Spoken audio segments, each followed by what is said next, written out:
Hello, alors petite vidéo improvisée là pour parler de la création de contenu et la nécessité pour les entrepreneurs de se lancer et de commencer à publier des vidéos sur les réseaux sociaux. Alors j'avais pour projet de publier au moins une vidéo par semaine sur YouTube, mais je me suis laissé perdre dans le je n'ai pas si il me faut ça, etc. Donc du coup cette vidéo s'applique également à mon ami. Ce matin j'étais en appel avec une amie entrepreneur et coach qui a justement tout comme quand la plupart des entrepreneurs, hein, donc elle a tout. En fait tu vois, vu que je suis photographe, je ne peux pas faire une vidéo comme ça parce que tu vois que mon front il est coupé. Donc j'ai tendance à... Et donc du coup j'aurais tendance à essayer de créer ce negative space, mais du coup ça me demande d'avoir le coude. Attention. Du coup, ça me demande d'avoir le coude dans le vide. Donc là, je cherche le truc parfait. Est-ce que si je mets... Regarde, je vais faire MacGyver. Ah, mais c'est bon, regarde. J'ai la boîte à chaussures. Je vais la mettre là. Et je peux mettre ça là. Et c'est parfait. Top. Donc, ce que je disais, c'est que ce matin, j'étais dans un appel avec... ouais, mon train est dans 5 minutes. Ok. Ce matin, j'étais dans un appel avec une amie qui est coach et elle me faisait savoir qu'elle a envie qu'elle est en train de peaufiner sa stratégie pour le contenu, vouloir faire des chapitres 1, grand 1, grand 2, grand 3, chapitre 2, grand 1, etc. etc. Et ouais, tu vois, le photographe, au moins, me dit décale un peu pour être bien sur la ligne verticale, si tu connais la règle de 3. Et donc, quand elle m'a dit ça, je lui ai dit, ouais, mais pourquoi? En fait, tu veux penser à la stratégie de comment tu vas publier du contenu sur les réseaux, comment tu vas arriver avec ton contenu, mais les gens ils n'en ont rien à foutre. Ça ne sert à rien que tu commences à planifier. Ce que tu dois faire, c'est juste envoyer les vidéos. Envoie les vidéos sous différents formats. Envoie les vidéos quand tu viens de te brosser les dents. Pas que tu vas parler de ton brossage de dents, tu vois. C'est juste pour dire que tu viens de te brosser les dents, hop, tu prends ton téléphone, tu as une idée en tête, tu enregistres et t'en fais un réel.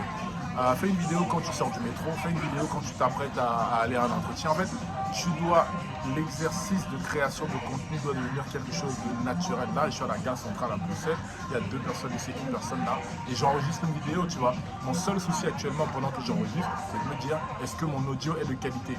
Mais avec ces AirPods, j'ai envie de te dire non, parce que je suis persuadé que tu entends pas mal de la musique auto. Et donc, ce que je disais à mon ami, c'est il faut que tu t'habitues à créer du contenu. Elle me dit, ouais, mais je sais pas quoi dire. Je dis, bah, fais une vidéo sur le fait que là, tu as envie de publier des vidéos, mais tu sais pas quoi dire. Je vais dire que je suis coach, je suis en train de travailler sur mon programme, j'ai envie de créer du contenu, mais je ne sais pas quoi mettre. Et là, il y a plein de gens qui vont justement s'identifier. Le but, en fait, dans la création de contenu, c'est que tu ne parles pas à tout le monde. Tu vas parler non seulement à ta cible, mais de facto, ça va toucher les entrepreneurs qui traversent la même phase que toi.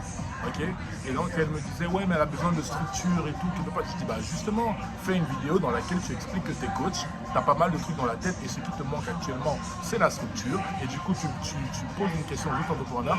Comment est-ce que vous avez traversé cette étape? Comment est-ce que vous êtes arrivé à créer de la structure? Tu vois? Donc en fait, le but, c'est de se lancer. Et même moi, j'avais dit que je publierais pas mal de vidéos sur YouTube, que j'aurais une vidéo toutes les semaines. Mais tu sais c'est quoi le truc?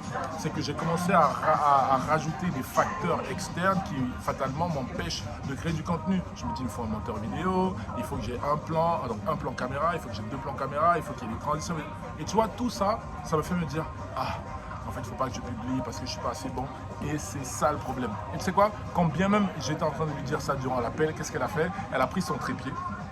Elle a pris son ring light, elle a essayé de positionner et là elle commence à me dire ouais mais la lumière, ouais le machin. Je dis mais tu vois, c'est exactement ça. C'est-à-dire que quand il y a quelqu'un qui t'invite à faire quelque chose et que tu sens monter en toi une certaine énergie, l'idée c'est de passer à l'action tout de suite. Parce que au plus tu vas attendre, au plus ce pic d'énergie là qui va donc te servir de levier pour passer à l'action, au plus ça va descendre et après tu retombes dans ton état initial, standard. Et là, tout devient plus difficile, tu n'as plus ce levier-là. Ça marche? Donc voilà, si tu es un entrepreneur, si tu aspires à être entrepreneur et que tu veux publier des vidéos sur les réseaux, fonce. Je sais, c'est facile à dire, mais à partir du moment où tu mets un minuteur de 2 minutes et tu le fais, tu auras une pression énorme. Mais dès que les 2 minutes seront passées, tu seras tout de suite une nouvelle personne. Et tu seras qui comme personne? Tu seras la personne qui publie du contenu sur les réseaux. Voilà comment en 5 minutes, je t'ai donné des astuces pour te lancer sur les réseaux sociaux avec du contenu. Dis-moi ce que tu en as pensé. Je vais mettre cette vidéo partout, YouTube, Facebook, Instagram, TikTok, etc. À très bientôt. Ciao, ciao.